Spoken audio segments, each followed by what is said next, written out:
이영숙의 성품 큐티. 매일 듣는 하나님의 성품.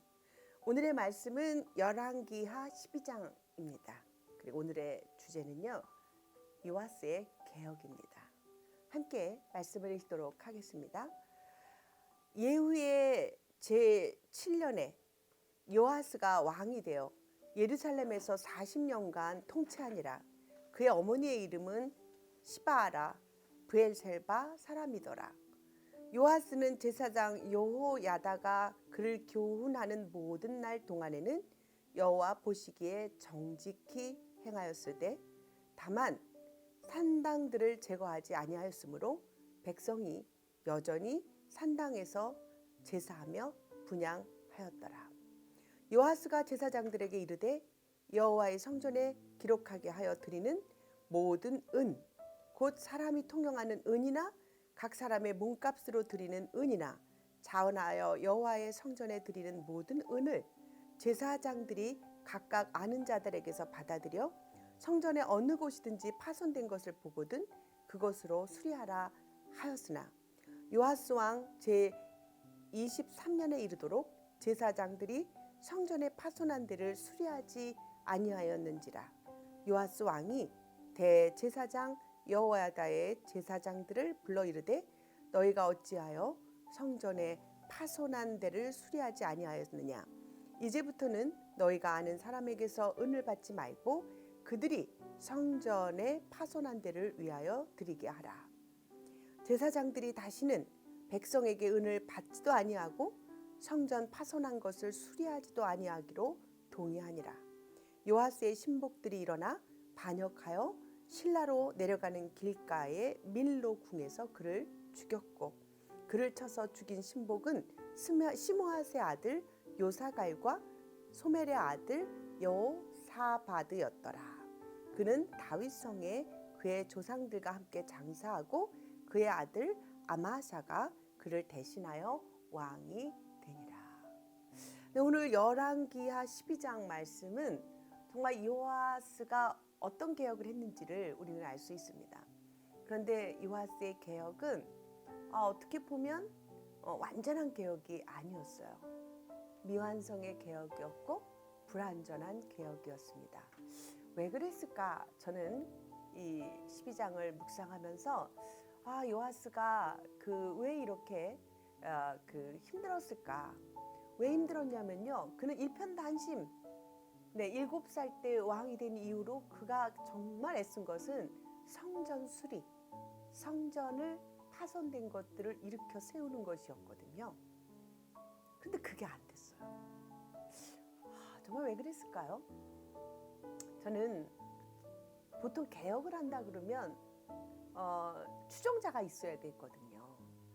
그리고 그 개혁이 완성될 때까지 함께 같은 마음으로 밀어붙여주는 열성들이 있는 그룹이 있어야 되는데 아쉽게도 요아스에게는 그것이 없었어요.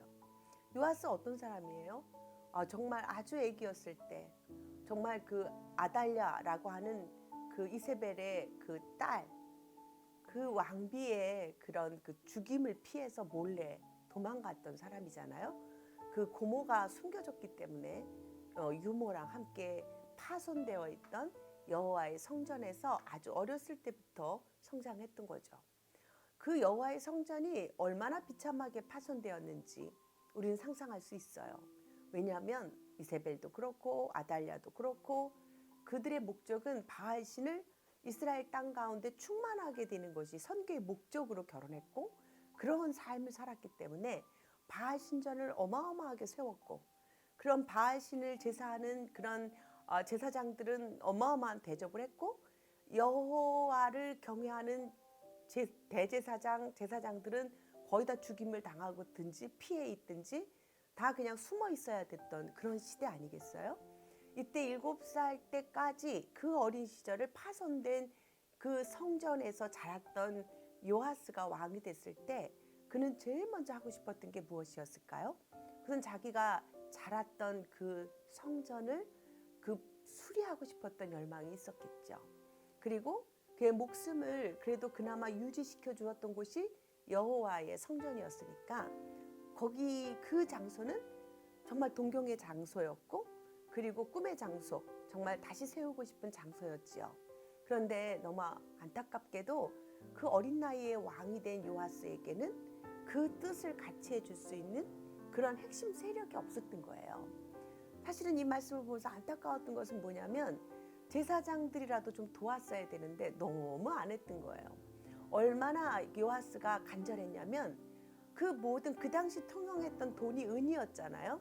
그 모든 은을 왕한테 가져오지 말고 다른 데 쓰지 말고 제사장들이 갔다가 너네들이 눈에 보이는 대로 성전이 파손된 데마다 발견되는 대로 그 돈을 써서 고치라고 그걸 다 맡겼는데도 불구하고 안 고친 거예요. 그러니까 오죽하면 근데 여호야다 그 대제사장도 거기에는 또 이상하게 열심을 다하지 않았어요. 참 이상하죠?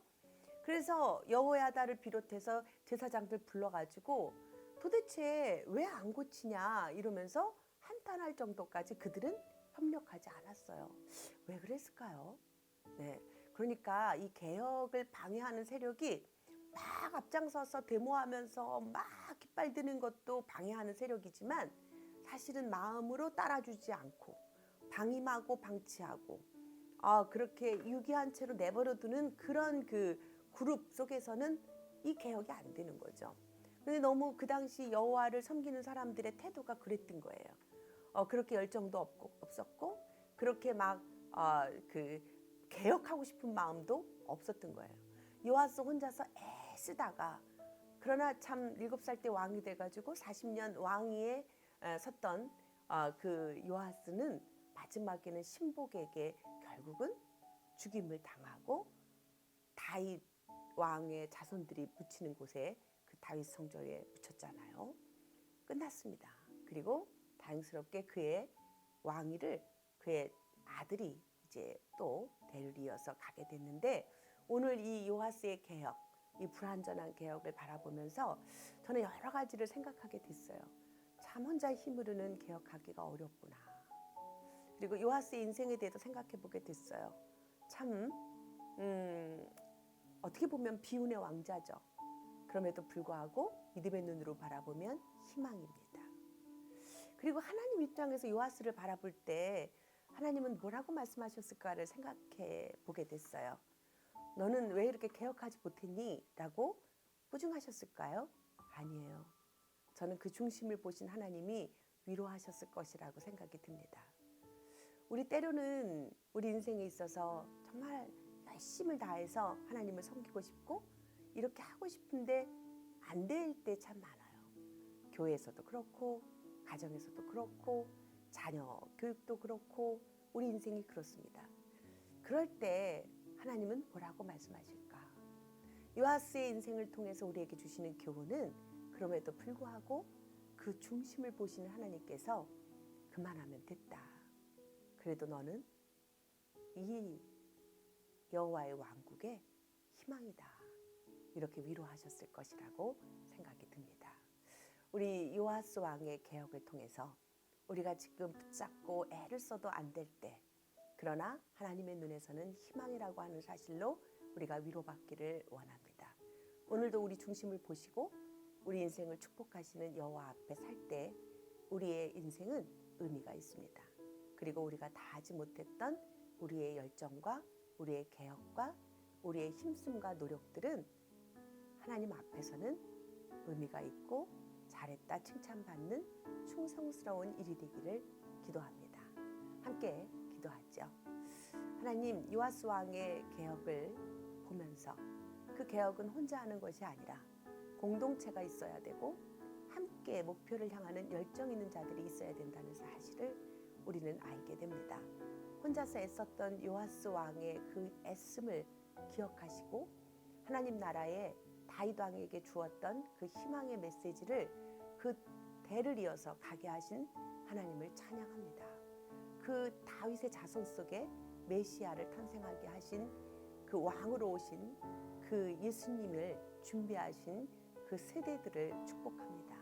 그리고 오늘 우리 인생 가운데 다 하지 못했던 개혁들, 다 하지 못했던 열정들, 다 이루지 못했던 일들은 우리 하나님 앞에서 그래도 충성스럽게 이렇게 세움을 받는 귀한 축복의 날들이 되기를 소망합니다. 주님께 감사드리며 예수님의 이름으로 기도했습니다. 아멘. 네, 감사합니다. 내일 또 만나요.